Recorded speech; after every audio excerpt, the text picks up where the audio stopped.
The Village of Downers Grove, and I wish to welcome you to the December 4th meeting of the Downers Grove Village Council. Mr. Tully is unavailable this evening. He's out of town on business. Therefore, I will be the chair of the meeting. I'll call the meeting to order, and our first order of business is to recite the Pledge of Allegiance.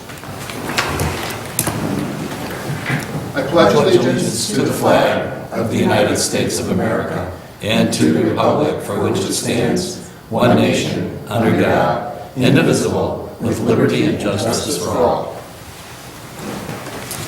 Okay, before we can go further, we need to take the roll. I ask the village clerk to call the roll.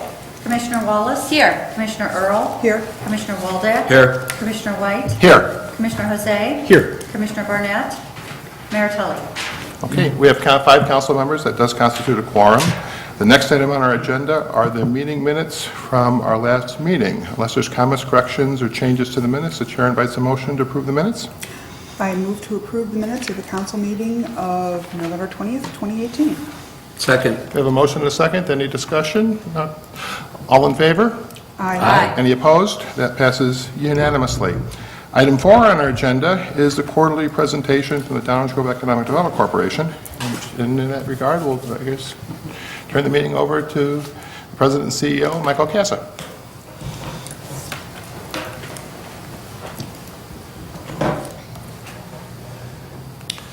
Thank you very much, Mr. Mayor Pro Tem and Village Commissioners.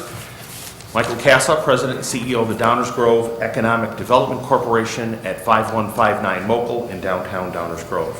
Thank you for giving me the time and opportunity to do this quarterly presentation, and of course, as is my custom, at the end of the presentation, I'll be certainly welcome to answer any questions you might have. Let's start with the report on the village sales tax and home rule sales tax results. Since my last report, 2 months of new data is now available regarding village sales tax revenue. On the municipal tax side, the most recent month reporting is August, which you'll see up on the screen. The August of 18, we had a 6.34% increase over August of 2017. We also had the July numbers come in since I last spoke. It was almost a 7% increase over July of 2017. And the year-to-date increase on the municipal sales tax over 2017 for the same period is 3.23%. On the home rule sales tax, August of 18 represents a 2.34% increase over 17. And then again, the July increase on the home rule sales tax for 2018 was almost 5.5% increase over July of 2017. And the year-to-date increase, and that would be through August, represented about a 1% increase over the same period for 2017. Also, since my last report, the second quarter data is now available for quarterly breakdowns of sales tax revenue by retail segments. So this, in effect, represents the first half of the year. I just want to go through some quick highlights. I apologize, this is probably hard to read. The categories are listed according to the amount of sales tax revenue for those categories that are generated for the village. So I'll start with automotive, which is our largest source of sales tax revenue. And the total for January to June, the first 6 months of the year, represented about a 10% increase over 2017. Drugs and miscellaneous retail, the second biggest category for us, about a 7% increase, 6.95% in 2018 for the first 6 months over the same period in 17. The third category, which is basically restaurants, saw just under a 1% increase for the same period. But there's I think some positive news coming, because this total does not include the 3 restaurants that opened in the downtown since June 30th. Caden's Kitchen, Great Harvest Bread, and Pierce Tavern. It also does not include Outback Steakhouse, which opened, and it does not include the 4 restaurants that were part of the Vequity development. So there are a large number of new restaurants, all of whom I think are doing well, that are not part of this reporting. So that number should increase in the next quarterly breakdown. The 4th sector is furniture, basically, and appliance, and that saw an increase, but basically it was a break even, it was a 0.10. The next one is food, which is essentially grocery. That continues to be our weak area. However, again, I think there's hopefully some positive news coming. 2 grocery stores closed in 2017, and therefore we are seeing no sales tax revenue from Downers Grove Market, which had Caputo's, and Ultra Foods, which was in the Grove Shopping Center. And we are actively working to bring a grocery tenant to the Grove Shopping Center, and as I'll point out in a moment, we now have a grocery store at Downers Grove Market. The next category is lumber, building, and hardware. That saw a decline in the first 6 months of 1.67%. I am not sure why. That's essentially Home Depot and home improvement type stores. And then general merchandise, of which the village brings in about $400,000 a year in sales tax revenue, was actually up 5.5% in the first 6 months of this year compared to the same period a year ago. And that would include things like Kohl's. And apparel, which is the last on the list, if you look at the net, the gross sales tax revenue that comes in the village, this is the category that brings in the least amount of money, and it was down 11.5%. And again, I know I've mentioned this before, of all the sectors throughout the United States that are hit the hardest by the internet, apparel is the hardest. That's why enclosed malls are suffering, because they depend so much on apparel stores, principally women's apparel. And young girls are not buying clothes in stores anymore. They're buying them on the internet. I don't know why, but they are. So for the sector that's at the most risk by the internet happens to be the sector that we're the least dependent upon. So I think that is relatively good news.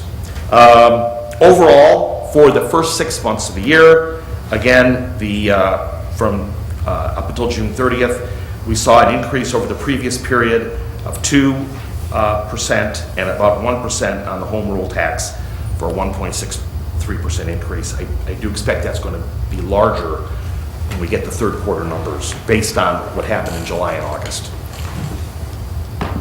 Hotel tax. For the period January through September 30th of 2018, we have a 1% increase over the same period in 2017. One of the reasons that we have the hotel sales tax, well, the reason that hotel sales tax data, that we get that sooner, is because it's the village that's providing it. We're not relying on Springfield. When I went to the DuPage Convention and Visitors Bureau annual meeting a few months ago, they are projecting in DuPage County about a 1% increase generally for the county. So this almost lines up exactly with that. My only cautionary note is that we have 2 hotels, our second and third largest hotels, the DoubleTree and the Holiday Inn Express, that are going to be going through renovations in 2019. That will affect their sales. However, as we saw with the Marriott, while they were down when they had their renovation, they did see a significant spike after the hotel was renovated. So confident that'll be the same with these other hotels that both are in need of renovation, but they will see the benefit once the renovations are completed. Let me go over just a few projects. Aldi. Aldi is now open, and if you're not aware, Aldi is the fastest growing grocery chain in the United States. They are doing fantastic as a company, and I am confident that their 21,000 square foot store in Downers Grove will outperform the predecessor store that was there, which was 72,000 square feet. That should help with that grocery number, as I had indicated before. Cooper's Hawk, which the council gave approval to in a recent meeting, we're very excited about. We're organizing a groundbreaking ceremony in the late winter, early spring, and just again, their projected sales tax revenue will be sales will be $6 million a year is what they're projecting, which is $4 million more than the predecessor restaurant that was there. That's quite an increase. Finley Square. We work very closely with Federal Realty, which owns Finley Square, and I'm happy to report that 2 national stores that have been closing stores and not renewing leases around the United States, Bed Bath & Beyond and Bye Bye Baby, which is owned by Bed Bath & Beyond, they have both executed lease extensions to their options. So those 2 anchor stores will still be at Finley Square, and they are about to ink a deal for a replacement for H.H. Gregg. That is a company I've really enjoyed working with. They continue to make improvements to the center and are always on the lookout for better tenants.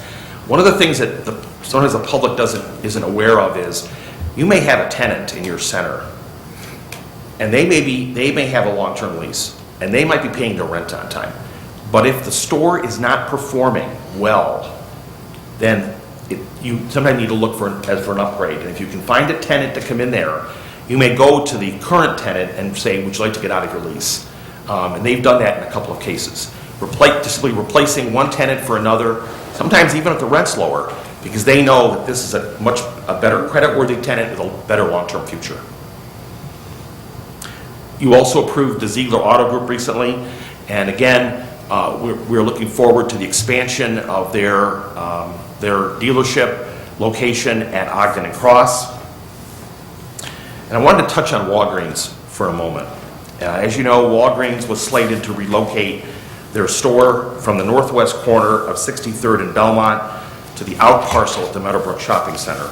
I was told by the real estate department of Walgreens that they have decided to stay at their current location at the northwest corner of Belmont and 63rd. Walgreens has signed a long-term lease extension to remain at that location. I was also told that the landlord at that current location presented Walgreens with very attractive terms, and I don't know what those are, but with very attractive terms to keep them as a tenant. You've got a tenant like Walgreens, creditworthy, willing to sign a long-term lease. Apparently this landlord was motivated to do whatever it took to keep them there. Walgreens would have made a strong anchor tenant for Meadowbrook, but on the positive side, they have decided to stay in Downers Grove. I was concerned that another potential site for them was across the border into another community. So they're going to stay put where they are, and again, hopefully the folks at Frontline will find a replacement for that location. And Green Bay Packaging, we recently had a groundbreaking ceremony for their new facility, 170,000 square feet, located at the corner of Warrenville Road in Belmont. And this project has gotten a decent amount of coverage in the regional business and real estate press. And I'm sorry, I'm out of turn. Let me go back. So Burlington Station is what I should have mentioned. They have opened their new 89-unit apartment complex at the corner of Burlington and Forest. And if you haven't seen the terminating vista, how's that for a planning term? The terminating vista with the views from Maine and Burlington, it is gorgeous. And I can remember 5 years ago meeting with them along with the village staff to talk about how great a terminating vista would look, and it is great. Main and Maple has now opened. There are many units that are now occupied, and I'm assuming that both of these apartment complexes will be having grand openings probably after the holidays sometime in January. And we continue to work with the folks at Trammell Crow on a restaurant tenant for their main floor. They're getting close to having a deal in place for a nice restaurant. Rex Nord has now occupies their new building. They moved in early October. The next step in their process is they're going to next spring demolish the existing building and then begin building a new parking lot and some of the new amenities that they have planned for that. And Bridgepoint, which is the name of the bridge development project on Lacey and Finley, north of Warrenville Road. They have inked 2 tenants for their first building, and actually met with one of the tenants the other day, and also I met the leasing agent, Mike Magliano, who says there's a lot of interest in those buildings, and of course these are going to bring people who are going to be working there, who hopefully will be spending money in our community. It should be good for our hotels. It's very close to the DoubleTree and the Marriott, and also hopefully spending money in our stores and restaurants. And there's the Green Bay Packaging groundbreaking, which I know you're aware of because you just saw it a minute ago. A few marketing items. 2 of the top marketing initiatives that we do every year both occurred in October. The first is we exhibited at the International Council of Shopping Centers deal-making show at Navy Pier in October. It's a very affordable show to exhibit at, an opportunity to meet brokers, developers, corporate real estate managers, and Stan Popovich from the village staff worked the main day of the show with me. And then we had our brewing and DG event at Alter Brewing, had our biggest crowd, and I think our best crowd. We tried really hard this year to focus on those developers and brokers we most wanted to meet. We had about 50 brokers and developers that came to the event who enjoyed Alter beer, and the food was catered by Capri. And the last item I have is, I know you've all gotten the invitation. Everyone in the council and the village staff is invited to attend our annual holiday open house at our office on this Thursday between 4:30 and 6:30. And if you haven't signed up yet, you can go register from the email you received, or just send me an email saying you'd like to come and we'll add you to the list. Hope to see you there. At my next presentation, I will be discussing opportunities, challenges, goals for the new year. Again, I want to thank the council for their tremendous support, and I'd be happy to answer the questions you might have. Do any of my colleagues have any comments or questions? Commissioner Waldeck. Thank you. Michael, thanks for the report. A lot of good in there, a lot of challenges in there, but while you were talking, one of the things that popped in my mind, I couldn't give you a heads up earlier. If you could dip your toe into things and find out what's happening with the property on Finley and Ogden, the Power Mart that we approved some time ago. It occurred to me when we were talking about the Walgreens, we approved that, and just interested in wondering what's happening on that corner. Certainly by coincidence only, I was on the phone this morning with Stan Popovich asking that very question. The village sent out comments from their application. The village staff did, and we're waiting from the folks at, I guess it's called Power Mart Corporation. We're waiting for some items for them to respond with. We haven't gotten those yet. I will be actually contacting the new contact that we in effect have with them, asking, when are you going to make your complete submittal? Because I still get phone calls every now and then from people who view that corner as a tremendous opportunity. I know they've never expressed any interest in selling, so I'm assuming they're going forward, but they're going forward in a very slow way. And so I will see what I can find out and then encourage them to move it along. That would be nice. Thank you. Yes. Anyone else? Okay. I do want to add a few things that I think it's appropriate that you're here this evening, because later in the agenda we'll be talking about this year's tax levy. And something that's always been very, very important to me is that these efforts that the DDC is making in conjunction with village staff and others is how we're able to keep the property tax levy low. Every dollar in sales tax, and I mean that in a broad sense, which includes the municipal tax, home rule sales tax, food and beverage, and hotel, those are all species within the larger framework of sales tax, offsets a dollar of property tax. with that preamble, I'm very excited about the report, and I want to add also that sharing the numbers and preparing the numbers helps us measure and keep track of what's happening in order to identify trends. I've recently undertaken a goal to lose weight, and I'm told the most important thing I can do is write down the weight every day. So if we write down the numbers every day in the various categories, so I'm not, this is not a criticism in any way. I think you're doing exactly what I think we should be doing so that our property tax levies can remain lower than they would have been. In a tough market, we have to sustain what we have, and in a growing market, we have to make sure we get our share.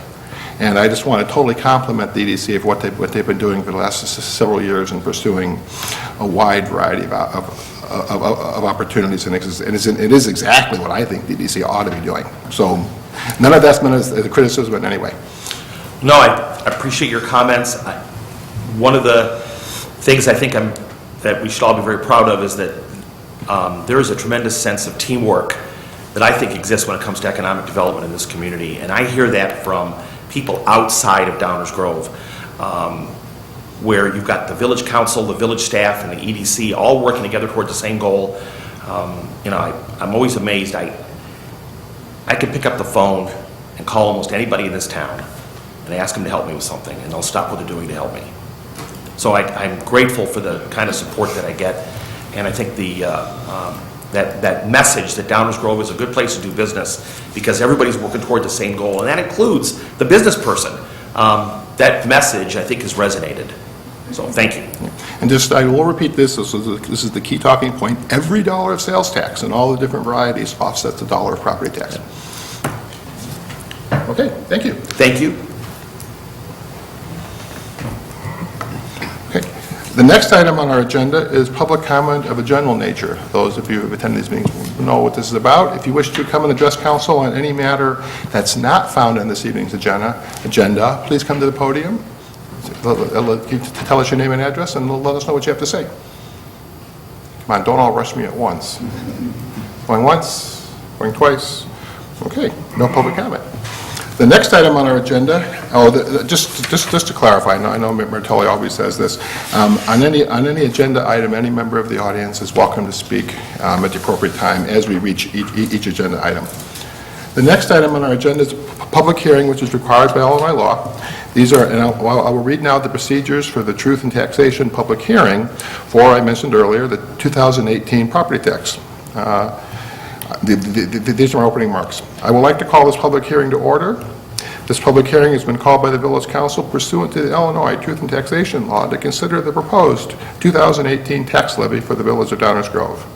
Notice of this hearing was published in Enterprise newspapers, the Bugle, on November 21st, 2018, and a copy of the notice and the proof of publication have been presented and are now made a part of the official record of this hearing. I would now like to summarize the procedures we will follow for tonight's public hearing. I will ask the village manager to summarize the proposed 2018 property tax levies. I will then ask if any member of the council wishes to make a statement or ask a question regarding these tax levies. There will be then an opportunity for members of the public to make statements or comments or to submit written statements or comments for the record. I will return to the council and ask again if any member of the council wishes to make a statement or ask a question, and at that point, the hearing will be adjourned. At this hearing, witnesses will not be sworn, and a verbatim written transcript of the statements or testimony given at this hearing will not be prepared. However, a recording of the procedures will be made on village equipment and retained until minutes of the hearing have been prepared and approved by the village council. And with that, we turn the presentation over to the village manager. Thank you, Mayor Pro Tem. In keeping with our tradition, the tax levy information will be presented by our Deputy Village Manager, Mike Baker. Thank you, Dave. Good evening, Mayor Pro Tem, members of the council. The information that you see on the screen and these figures represent the village portion of property taxes to be paid in 2019 for the 2018 tax levy. These numbers have remained consistent since they were initially presented as part of the recommended budget that appeared in late September and were the subject of many meetings that took place during the months of October and November. The top three lines reflect the village's levy for operations and capital, and the levy in 2018 once again is flat and has either remained flat or declined for the past 8 years. The lines in green, which represent the levies for the fire and police pension portions of the tax levy, do have increases that are attributable largely to state law requirements. The dollar bill graph that we like to show as well reflects the village portion of the tax levy compared with all other taxing bodies that appear on a typical tax bill. And as you can see, the village, the portion in orange, just to the right of George Washington's portrait, is about 9.6%. That concludes my presentation. Okay. Any questions or comments from members of the village council? Any questions or comments from members of the public that are here this evening? Once again, any questions or comments from the village council? And with that, I believe I can declare the public meeting adjourned. Well, I'm sorry, do you want to comment? I can move to adjourn the public meeting? Oh, okay. Second. All in favor? Aye. The public meeting is adjourned. Okay. The next item on our agenda is the consent agenda. First, is there anybody in the audience that has public comment regarding any matter on the consent agenda? Anybody on council wish to make comment regarding the consent agenda? Commissioner Waldeck. Thank you, Mayor. As I look at the entire consent agenda, I'd just like to make a general comment. A lot of this has to do with our forestry division. I'd like to let the village manager know that I know our village forester has been around for a number of years. I think she's doing a great job. I think the village is doing a good job with our forestry, our tree canopy.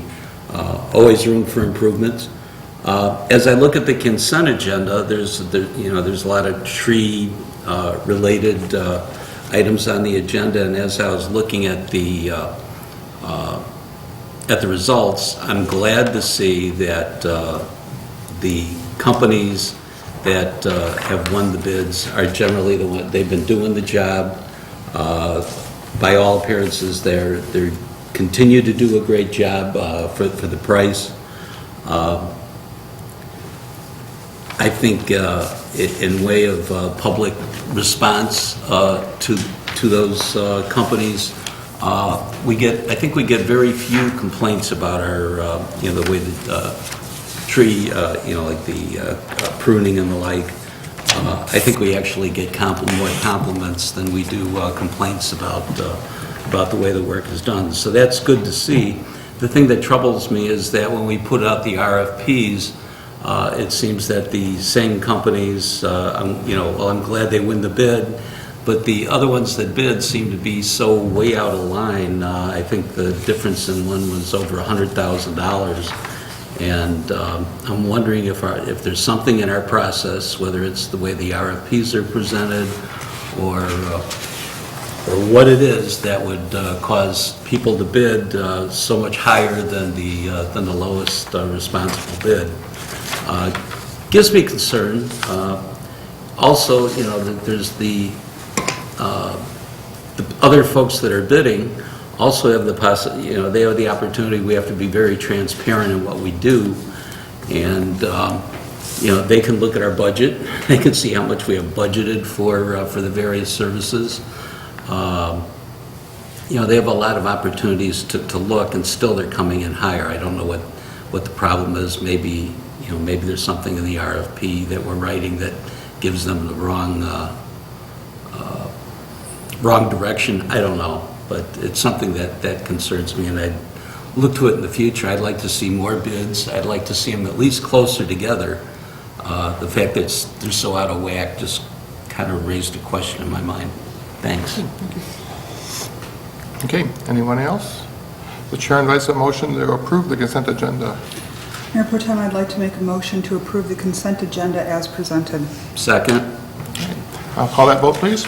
Commissioner Earl? Aye. Commissioner Waldeck? Aye. Commissioner Wallace? Aye. Commissioner Jose? Aye. Mayor White? Aye. The consent agenda has been approved unanimously. Next on our agenda is the active agenda. We have no active agenda items this evening. We then turn to first reading. And first reading is when a matter is brought before the village council At an initial stage, no decision will be made this evening. It's an opportunity to inform council and the public regarding the items with respect to future action. Our normal custom is to have village staff explain each item on the first reading. Then council gets first shot at asking questions or comments. It's opened up to the public to ask questions or comments. It comes back to council. And once we're off, everybody's had a chance to say what they want to say, we'll move on to the next item. And then again, no vote or action will be taken on any of these items this evening. So at this point, I'll turn the meeting over to the village manager to delegate as he sees fit.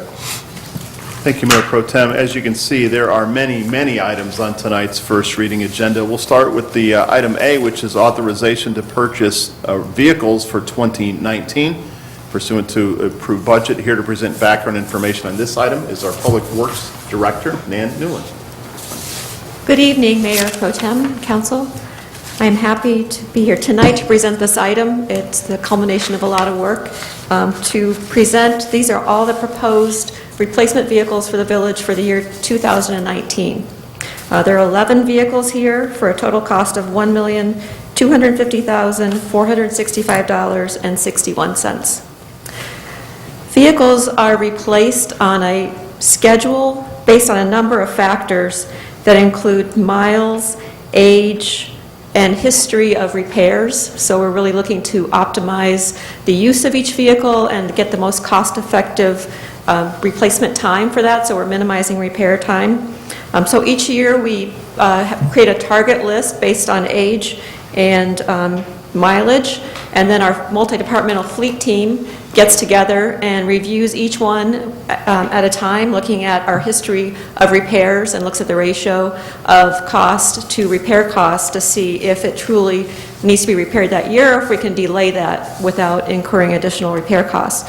So this group of 11 vehicles has been carefully reviewed by our fleet team, and as part of that process, we work with each user department to target the specific vehicle to meet their needs, to best meet their needs and improve their efficiency and improve our fuel economy, make a greener fleet. So we look for every opportunity to meet those criteria for each vehicle. So just real briefly, I wanted to just run through the vehicles we're proposing this year. In the police department, we're proposing to replace 4 vehicles. 2 of those are for evidence technicians who are currently driving Chevy Tahoes. We're looking to replace those with a newly released vehicle, which is a 4-door Pursuit rated F-150. Evidence technicians require a lot of room to carry gear, and this vehicle we think will provide the right amount of space and the right kind of vehicle for them. We're also recommending replacing 2 community service officer vehicles with plug-in hybrids, which will run on electricity up to 26 miles for almost all of their shifts. So for the most part, they will be using very little gasoline for those vehicles. Those are 4 of our 11 vehicles. The next vehicles are, sorry, I only have these 2 slides. All the vehicles are on here. The next vehicles are for our fire department. We have 2 vehicles there. One of them is an ambulance.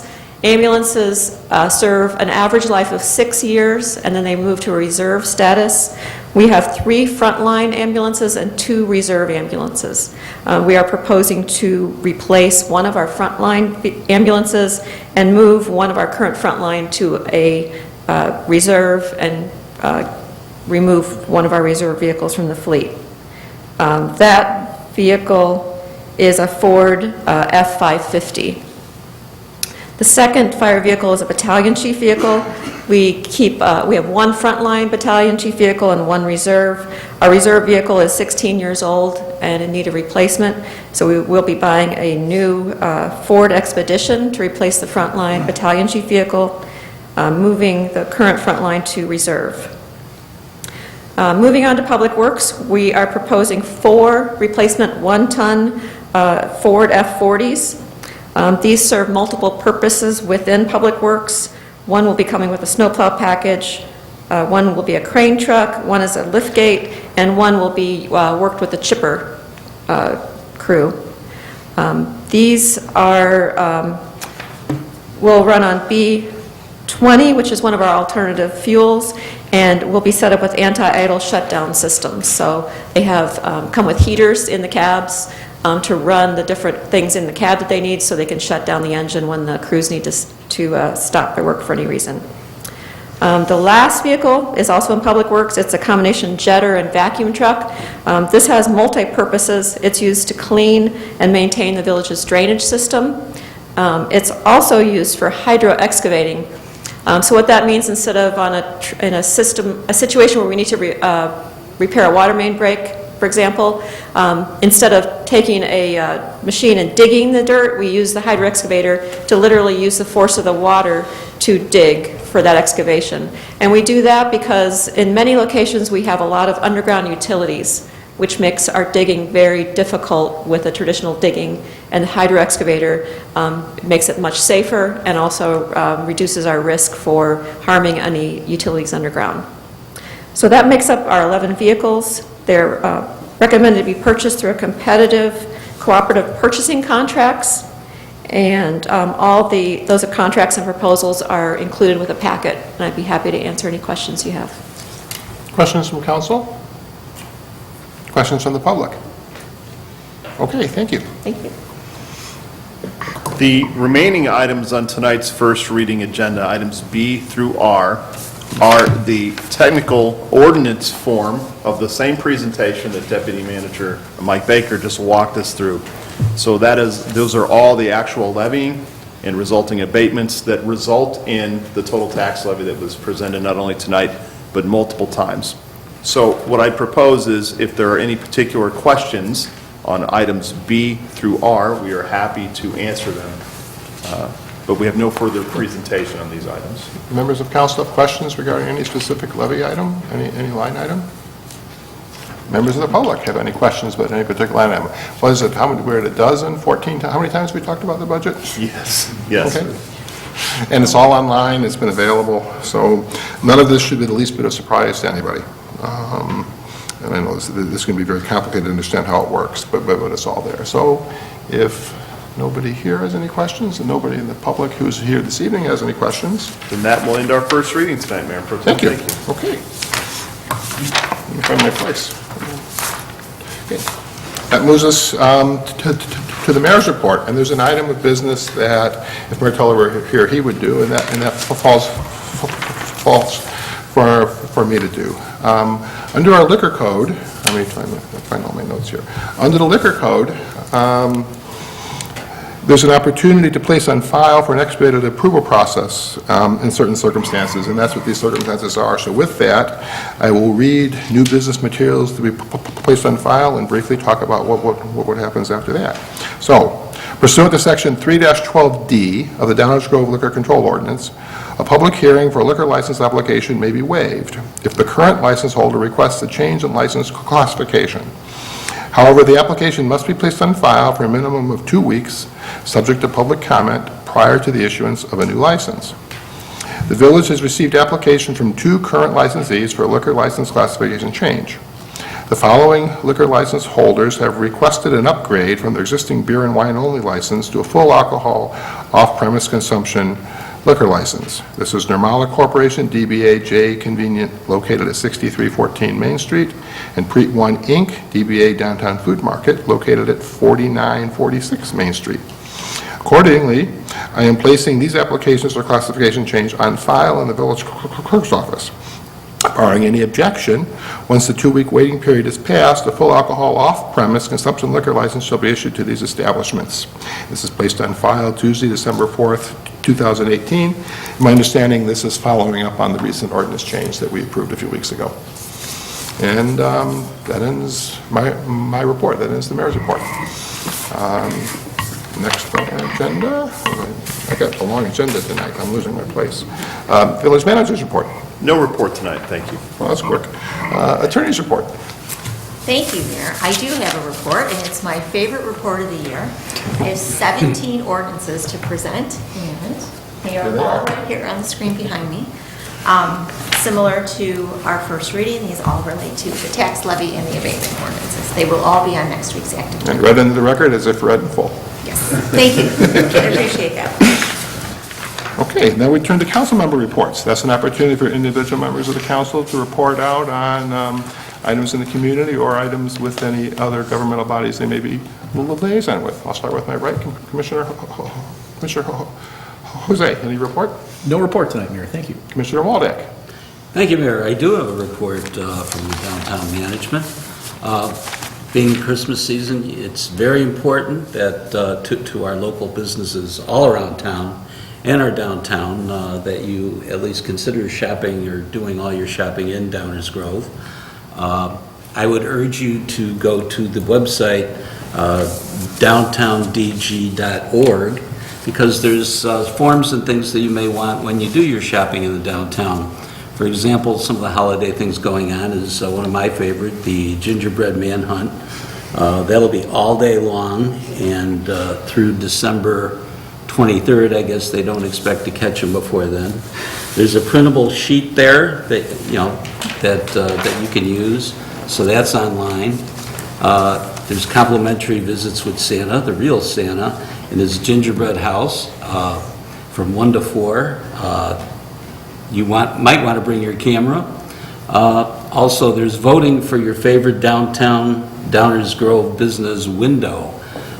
So you want to print your voting form online and bring it with you.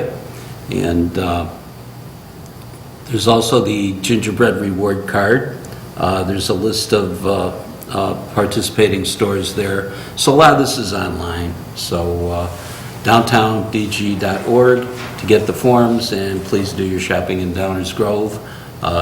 As mentioned before, that sales tax also is returned to you, and the possibility of lower property taxes. So, Merry Christmas to all. Get your shopping done. Thank you. Commissioner Wallace. No report, Mayor. Thank you. Commissioner Earl. No report, Mayor. With that, the chair would invite a motion to adjourn. I move to adjourn tonight's meeting. Second. All in favor? Aye. Any objection? Meeting adjourned.